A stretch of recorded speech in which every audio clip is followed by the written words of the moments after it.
tere, noored arvutijuurised! Kas teie olete mõelnud, mis asi on toiteblokk? Toiteblokk on arvutiosa, mis viib kõikidele arvutikomponentidele elektrit läbi juhtmete. Toiteblokk on minu arust kõige tähtsam arvutiosa, sest ilma temata ei saaks ükski komponent elektrit. Toiteblokiga on siukene lugu, et sa ei saa täiesti suvalist sinna sisse visata. Sa pead arvestama oma vooluvajadusega.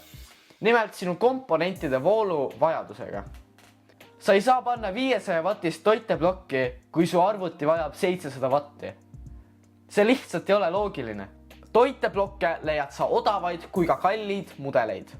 Aga tähtis on valida pigem kallim kui odavam, sest toiteblokk on kõige tähtsam. Kui toiteblokk rikneb, võib see mõjutada ka teisi komponente.